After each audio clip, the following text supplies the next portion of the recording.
टोनूर Mohammad Khan consumer protection court पारां भाइरनि तरफ़ां क़ैद कयल औरत खे सेफ हाउस मोकिलण जो हुकुम जारी करे छॾियो। बाज़ाब कयल औरत जो बयानु ॾिनो। SHO सिटी मूंखे राति जो बाज़ाब थियण खां पोइ केस वापसि माइटनि हवाले कयो। उन खां पोइ SSP टोनूर मोहम्मद खान आबिद अली बलोच साहब जे हुकुम बैदि केस सिटी पुलिस अॼु कोर्ट में पेश कयो, जिथे औरत कोर्ट में जज ॾाढो बयानु ॾिनो त मुंहिंजा माइट मूंखे नाक क़ैद कयो, मुंहिंजा 6 मासूम ॿार आहिनि, मूंखे पंहिंजी मर्ज़ी सां शादी करण जी सज़ा ॾिनी वई वञे। ज़बरदस्ती मुंहिंजा भाउर पीउ पंहिंजे हक़ में बयानु ॾियारणु था चाहिनि। मूंखे पंहिंजे अज़ीज़नि मां जान जो ख़तरो आहे। औरत जे बयान खां पोइ कंज्यूमर कोर्ट औरत खे सेफ हाउस मोकिलण जो हुकुम जारी कयो ऐं सुबुह जो दुबारा औरत खे कोर्ट में पेश कयो वेंदो।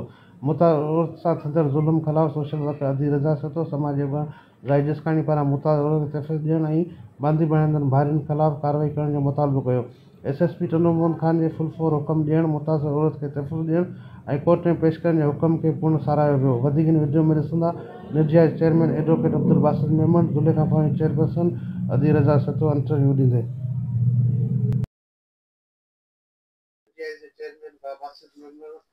उन जो कस्टडी जेको आहे सो प्रोड्यूस कई SHOPS सिटी वारनि, त हुन में पुलिस रिपोर्ट में हो त माई जेको आहे सो मेंटली अनफिट आहे, पर माई सां जेका असांजी कचहरी थी ऐं जेको जज साहिबान हुनखे एग्ज़ामाइन कयो त हुन में अहिड़ी का बि शइ ज़ाहिर न थी आहे।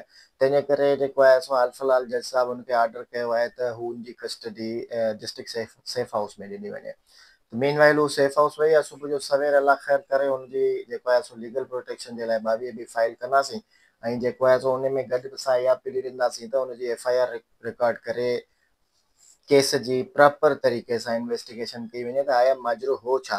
हिकिड़ी न्याणी पंहिंजे घर में हाणे महफ़ूज़ न आहे, हुनजी वीडियोज़ ॾिठियूं आहिनि, इंसान जी अक़ुलु परेशान ऐं हैरान रहिजी थी वञे त हिन माई सां एतिरो ज़ुल्म छो ज़ंजीरनि में ॿधी पई आहे, जॾहिं त जंहिंसां असां पाण पर्सनली जंहिंसां ॻाल्हायो आहे उन में असांखे त टके बराबरि ज़रे बराबरि बि इहा शइ महसूसु न थी त हू जेको आहे सो को मेडिकली अनफिट आहे या न।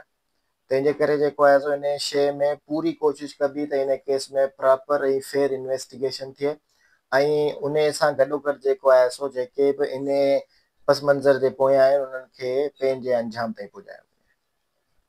कल्ह खां अची तव्हां इन सॼे औरत सां जेको क़ैद करण जी ज़ंजीर में मुसलसल पुलिस सां बि गॾु हलिया हुआ ऐं काफ़ी नुक़सान बि थियो ऐं हमिलो पुलिस ते थियो ऐं तव्हां जेको न्याणी जो ज़ुल्म थियो आहे की दर्शो अगरि सरासर वॾो ज़ुल्म आहे। असां ख़ुदि वञी अखियुनि सां ॾिठो त माई ज़ंजीरनि में क़ैद हुई, हेॾा सारा हुनखे ताला लॻा पिया। माई खे असां सां ॻाल्हाइण कोन ॾिनो। माई सिर्फ़ु ॿ लफ़्ज़ चयो ऐं मूं शादी कयो, उन ॾोह जी सज़ा में मूंखे क़ैद कयो वियो ऐं उन खां पोइ त तव्हां सभु गॾु हुआ जेको हुननि असां सां पथरा कयो, हुननि असांखे मारियो ऐं उनमें पुलिस त बिल्कुलु गाइब हुई, भॼी वई हुई। असां ऐं हिकिड़ी वोमेन जी पुलिस ॿ ॼणी हुईसीं, तव्हां हुया, हुनमें केरु कोन हुयो। बहरहाल मां SSP जी शुक्रगुज़ार आहियां जंहिं मूंखे चयो त सुबुह जो माई कोर्ट में पेश करे तव्हांखे ॾियां थो। पहिरीं माई खे थाणे ते वठी आया, माई का बयानु वरितो, माई बयानु फेरायो त माई मेंटल आहे, माई पागल आहे, माई ऐं उन काफ़ी कुझु केतिरी न्यूज़ ते हलाईंदा न माई मेंटल आहे। माई चए थी मूं बयानु कोन ॾिनो, मूंखां ज़बरदस्ती पहिरीं मुंहिंजे भाइरनि मूंखे घर मारे वठी आयो त तोखे हीउ बयानु ॾियणो न था, असीं तोखे कोई गोली सां शिकार कंदासीं। ऐं जंहिं उहो बयानु मूं पढ़ियो, मूंखे ॾाढो ॾुख थियो। मुंहिंजो असां हेॾी महिनत कई पर SSP खे वरी मूं जेको माई खां बयानु वठी आयसि मूं वटि पिया, SSP खे मोकिलिया। उन महिल चयो हो दादा और राति सुबुह जो माई खे कोर्ट में पेश कंदुसि ऐं तमामु शुक्रगुज़ार आहियां ख़ासि तौर ते SSP अब्दा बासित मेमन जंहिं वरी कोशिशि कई, जंहिं वरी जदोजहद कई आहे ऐं माई खे बाज़ियाब करण में उन्हनि सभिनी महिरबानी।